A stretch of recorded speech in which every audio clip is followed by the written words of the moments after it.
السلام عليكم ورحمة الله وبركاته.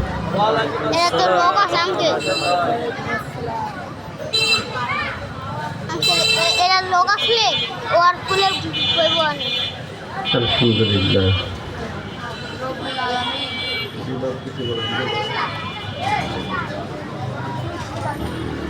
الحمد لله وكفى وسلام على عباده الذين اصطفى. أما بعد فأعوذ بالله من الشيطان الرجيم. بسم الله الرحمن الرحيم. قل إن كان آباؤكم وأبناؤكم وإخوانكم وأزواجكم وعشيرتكم وأموال اقترفتموها وتجارة تخشون كسادها ومساكن ترضونها أحب إليكم من الله ورسوله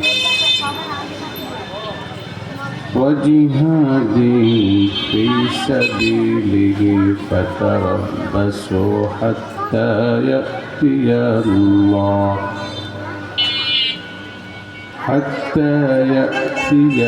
الله بأمره والله لا يهدي القوم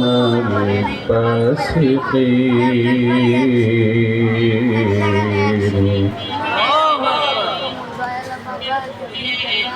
قال النبي صلى الله عليه وسلم لا يؤمن أحدكم حتى أكون أحب إليه من والده وولده والناس أجمعين.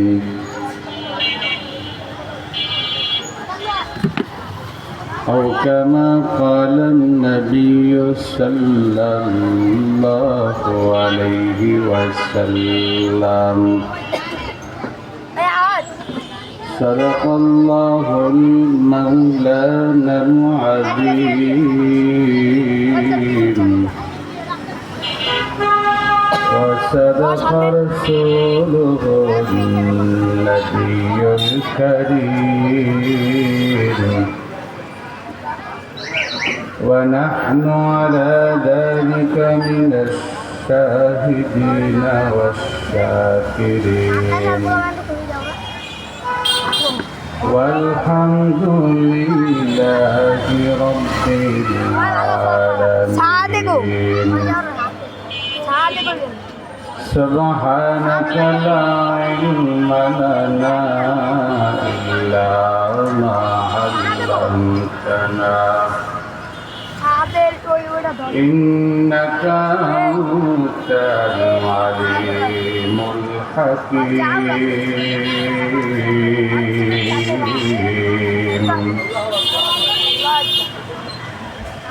رب زدني علما رب اشرح لي صدري ويسر لي أمري واحلل عقدة من لساني يفقهوا قولي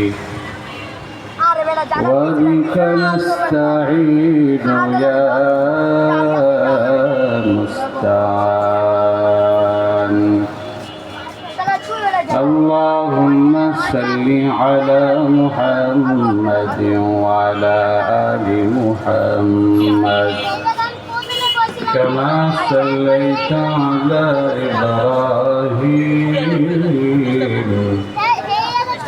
وعلى آل إبراهيم إنك حميد مجيد اللهم بارك على محمد وعلى آل محمد كما باركت على إبراهيم وعلى آل إبراهيم إنك حميد مجيد لا إله إلا الله محمد صلى الله إله لا إله إلا الله لا إله إلا الله لا إله إلا الله لا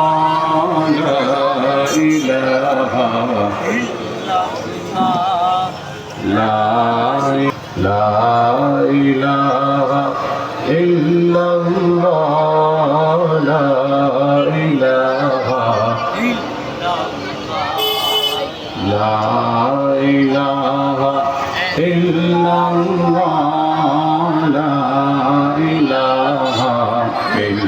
الله لا إله إلا الله لا إله لا إله إلا الله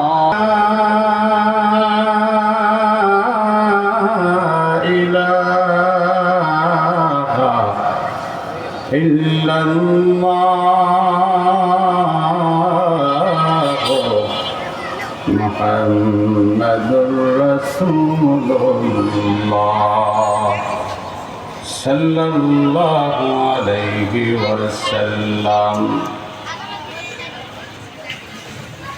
مدرسة النور الإسلامية ঢাকা ও আন-নূর কওমি মহিলা মাদ্রাসা এবং এলাকাবাসীর উদ্যোগে আয়োজিত এক প্রথম বার্ষিক ওয়াজ মাহফিলের প্রধান মেহমান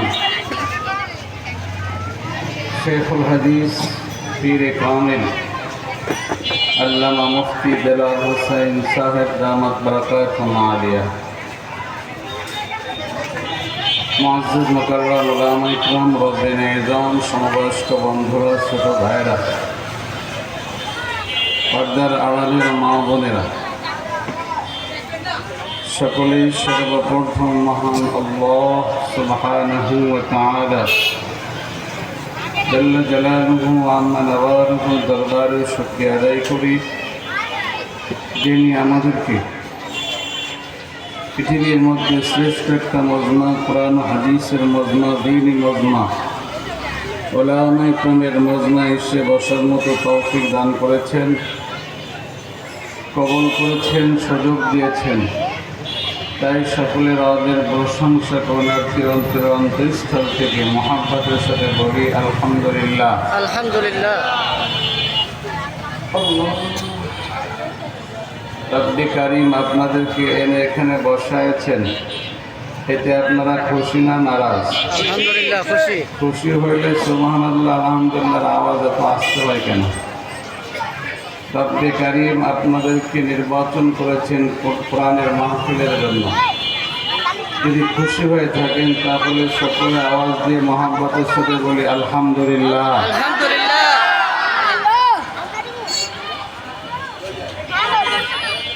আমরা যারা এখানে আসছি এনেছেন কে? আল্লাহ। সকলে বলেন এনেছেন কে? আল্লাহ। বসার সুযোগ করে দিয়েছেন কে? এখানে মাহফিল হবে, বহুত মানুষের কানে আওয়াজ দিয়েছে, অনেকের কাছে দাওয়াত পৌঁছেছে, কিন্তু সকলে আসতে পারে নাই। এখনো অনেক মানুষ রাস্তাঘাটে ঘোরাফেরা করছে, চার দোকানে বসে আড্ডা দিতেছে, গল্প গজবে মাত্র, বাসা বাড়িতে বসে আছে। মালিক ইচ্ছা করলে সকলকে আনতে পারতেন, মালিকের ক্ষমতা আছে কি নেই? তো মালিক আমাদেরকে তাদের মধ্য থেকে কোরআনের জন্য নির্বাচন করলেন, দ্বীনি মজলিসের জন্য নির্বাচন করলেন। এটা অনেক বড় নেয়ামত। কারণ যতক্ষণ পর্যন্ত এই মজমার মধ্যে বসে থাকবো ততক্ষণ পর্যন্ত ফেরেশতারা আমলনামায় নেক লিখতে থাকবে। সুবহানাল্লাহ। নেকের সুসংবাদ শুনেও আপনারা নারাজ, কারণ সুবহানাল্লাহ সামনে কয়েকজন বলছে, পিছনে সবাই চুপচাপ বসা। নেকের সুসংবাদ পেয়ে খুশি না বেজার? তাহলে সুবহানাল্লাহ আওয়াজ হয় না কেন? সকলে একসাথে বলেন সুবহানাল্লাহ।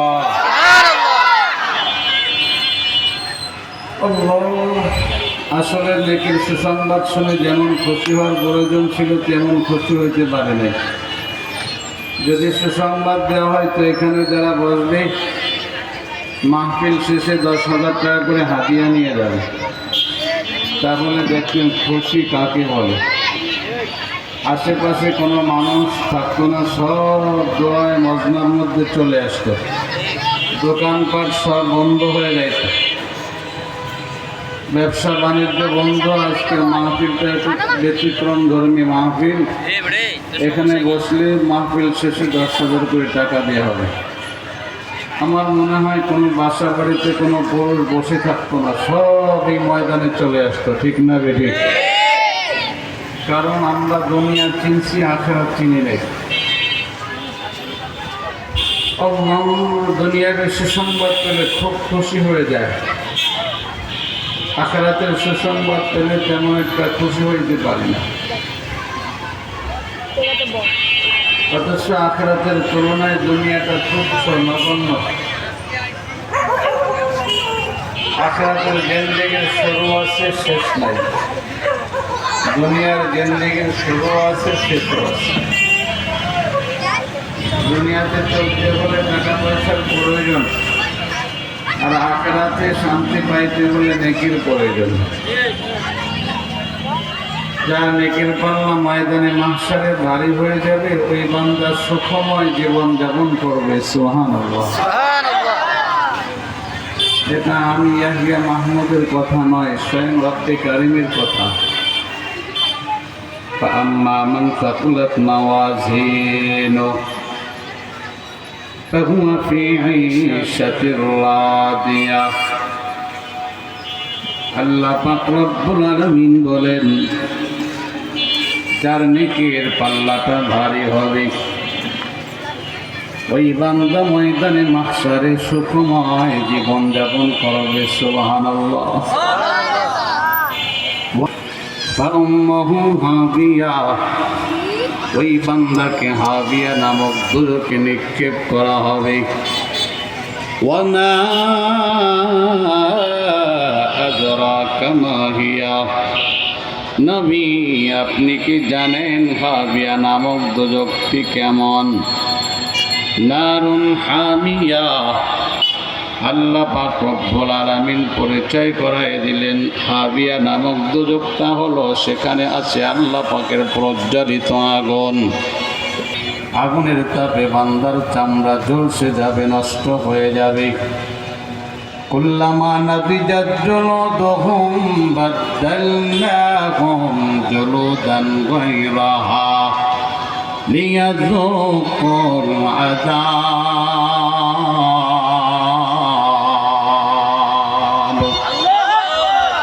আল্লাহ পাক রব্বুল আলামিন বলেন, যখন জাহান্নামের আগুনের তাপে বান্দার চামড়া ঝলসে যাবে, আমি আল্লাহ নতুন চামড়া লাগায় দেব। আবার ওই চামড়া ঝলসে যাবে, আমি আল্লাহ আবার চামড়া পরিবর্তন করে দেব। বান্দার আযাব হালকা হবে না, আযাব চলতে থাকবে, আযাব চলতে থাকবে। বান্দা বলবে, আল্লাহ দুনিয়ার জমিনে আবার একটু পাঠাও, আর দুনিয়াদারি করব না রে মালিক।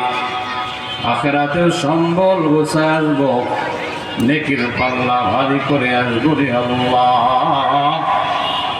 জাহান্নামের আগুনের তাপ আর সহ্য হয় না। দুনিয়ার জমিনে আবার একটু পাঠাও, আর দুনিয়াদারি করবো না, আখিরাতের ফিকির করে আসবো।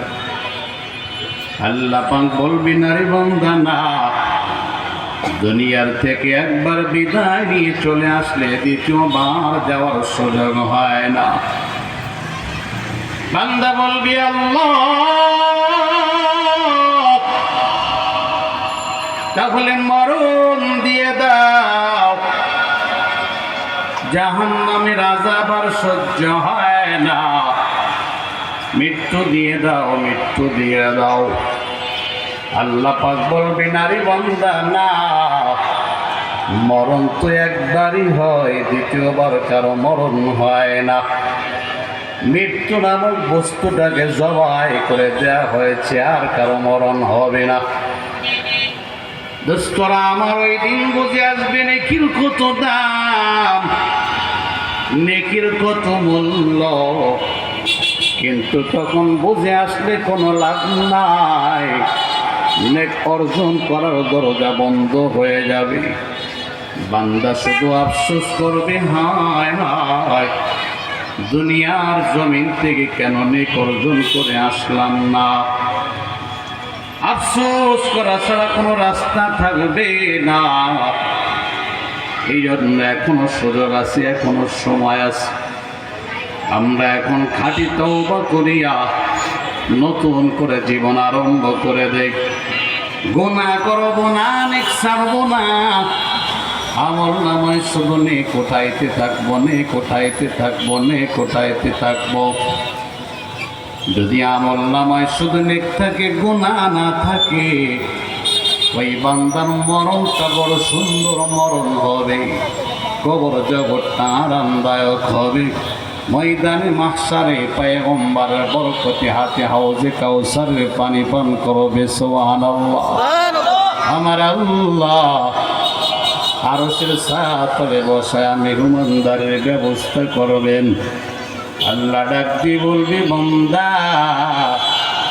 দুনিয়াতে তুমি থাকি আখিরাতের সঞ্চয় করেছো, আখিরাতের ফিকির তুমি করেছো, দুনিয়াদারি তুমি করো নাই, কাজে এখন আখিরাতের ফসল তুমি পাইবা, পুরস্কার তুমি পাইবা।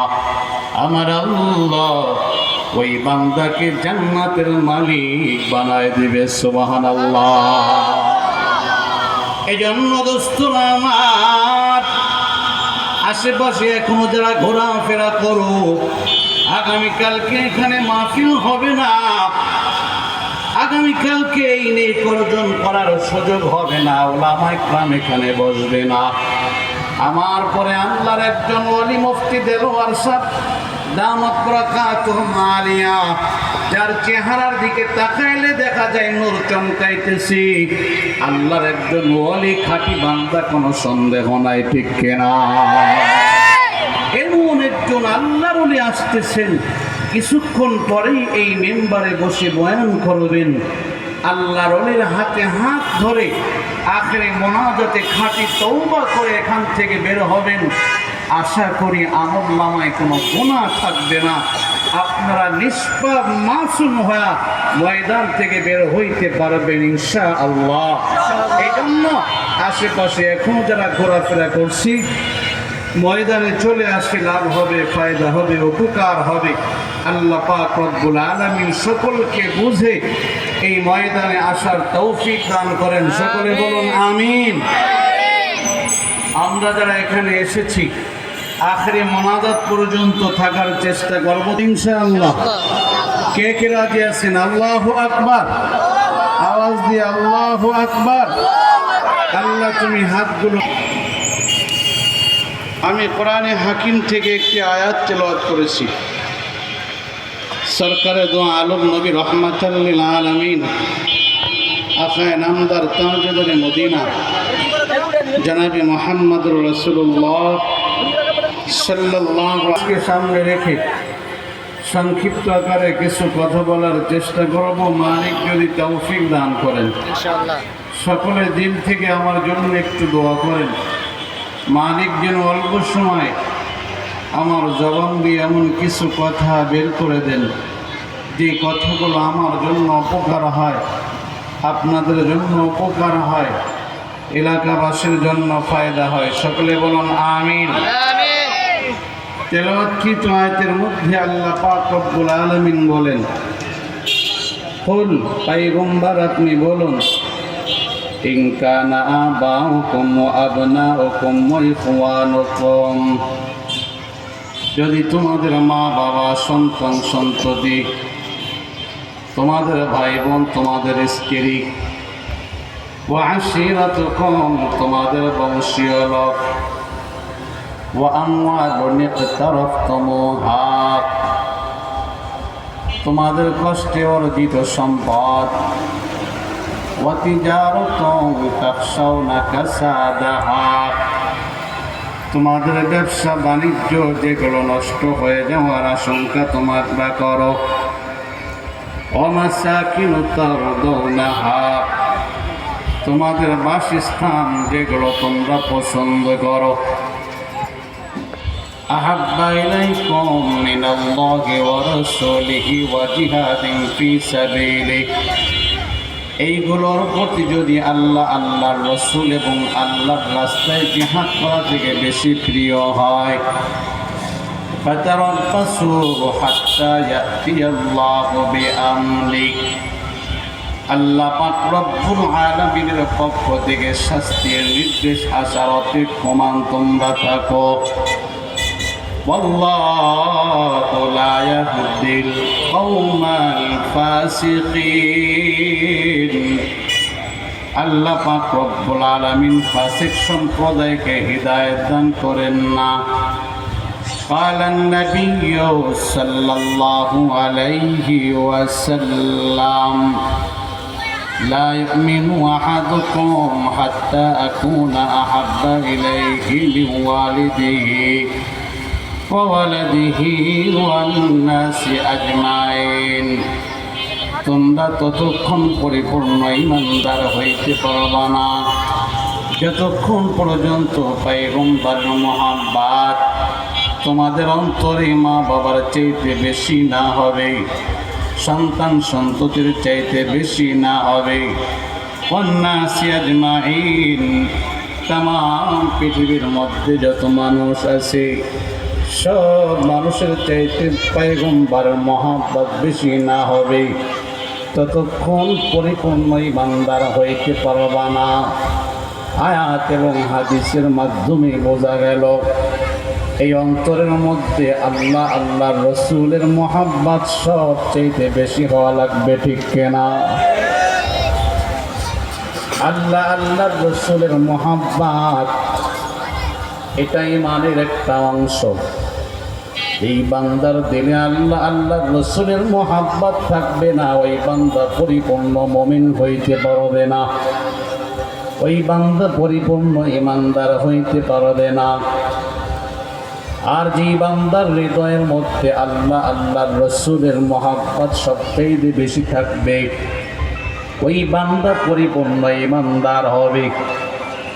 আল্লাহ পাক রব্বুল আলামিন কোরআনে হাকিমে আমাদেরকে জানায় দিলেন, এই বান্দা মা বাবার চাইতে আল্লাহ, আল্লাহর রসুলের প্রতি মহব্বত বেশি হওয়া লাগবে, সন্তান সন্ততির চাইতে আল্লাহ, আল্লাহর রসুলের মহব্বত বেশি হওয়া লাগবে, গোত্রীয় লোকদের চাইতে আল্লাহ, আল্লাহর রসুলের প্রতি মহব্বত বেশি হওয়া লাগবে, সম্পদের চাইতে আল্লাহ, আল্লাহর রসুলের মহব্বত বেশি হওয়া লাগবে, ব্যবসা বাণিজ্যের চাইতে আল্লাহ, আল্লাহর রসুলের মহব্বত বেশি হওয়া লাগবে, ঘর বাড়ির চাইতে আল্লাহ, আল্লাহর রসুলের প্রতি মহব্বত বেশি হওয়া লাগবে। যদি বেশি মহব্বত হয় তুমি পরিপূর্ণ ঈমানদার, আর যদি বেশি মহব্বত না হয় পরিপূর্ণ ঈমানদার না। সমাজের দিকে একটু তাকাইলে দেখতে পাই অধিকাংশ মানুষের হৃদয়ে আল্লাহ, আল্লাহর রসুলের চাইতে নেতার মহব্বত বেশি, ঠিক না বেঠিক? নেতায় যদি রসুলের বিরুদ্ধে কথা বলে, বলে এখানে চুপ থাকতে হবে, কিছু বলা যাবে না, কারণ সে আমার নেতা। কোন জালিম যদি পয়গম্বরের বিরুদ্ধে কথা বলে, আল্লাহর বিরুদ্ধে কথা বলে, ক্ষমতাশালী টাকাওয়ালা, অনেকে চিন্তা করে এখানে চুপচাপ থাকতে হবে, কিছু বলা যাবে না, বললে আমার শাস্তি হবে, অথবা আমার পথ চলে যাবে, আমার চাকরি চলে যাবে। যারা এই চিন্তা করে, এই ফিকির করে, কসম খোদার, তারা পরিপূর্ণ ইমানদার হইতে পারবে না, ঠিক কেনা? আর মুমিন বান্দারা তো এমন ভাবে, যদি কোনো মুমিন বান্দার সামনে নাস্তিক, মুরতাদ, আল্লাহ আল্লাহর রসুলকে গালি দেয়, আল্লাহ আল্লাহর রসুলের বিরুদ্ধে কথা বলে, মুমিন বান্দা তখন জানের মায়া করবে না, চাকরির মায়া করবে না, সম্পদের মায়া করবে না, পদের মায়া করবে না। মুমিন বান্দার স্লোগান হবে, আমার আল্লাহর বিরুদ্ধে কথা বলছো, নবীর বিরুদ্ধে কথা বলছো, দাঁড়াও তোমার কাল্লাটা ওড়াই দেব, ঠিক কেনা? আবু বকর সিদ্দিক রাদিয়াল্লাহু তাআলা আনহু, নরম দিলওয়ালা মানুষ আবু বকর। এক ইহুদি আবু বকরের সামনে আমার আল্লাহকে ফকির বলে গালি দিল।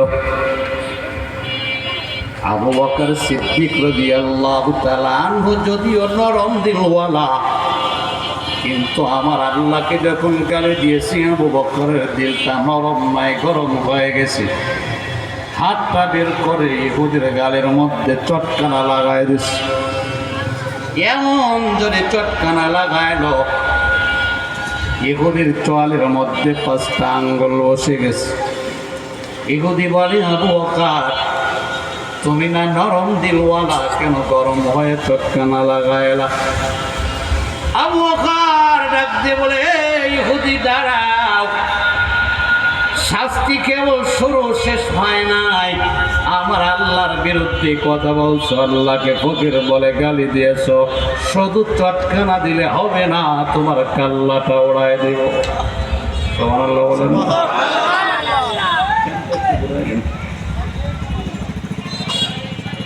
ইহুদি চিন্তা করে, ভাবসাব বড় খারাপ, চটকানা খাইছি, খাওয়াই অসুবিধা নাই, এখন যদি কাল্লাটা উড়ায় দেয় জীবনটাই শেষ হয়ে যাবে। ইহুদি একটা দৌড় দিয়া পয়গম্বরের দরবারে হাজির হয়ে গেল। নবী, এই যে তাকায় দেখেন, আপনার আবু বকর আমার উপর জুলুম করেছে, আমার চলের মধ্যে থাপ্পড় লাগায় 5টা আঙ্গুল বসায় দিয়েছে। আল্লাহর নবী বলে, ইহুদি ভাই, এটা আবু বকরের কাজ না, এটা হলো ওমরের কাজ। ওমরের মিজাজ বড় গরম, আবু বকরের মিজাজ বড় ঠান্ডা। কাজেই চটকানা লাগাইলে ওমর লাগাইতে পারে, আবু বকরের কাজ এটা না।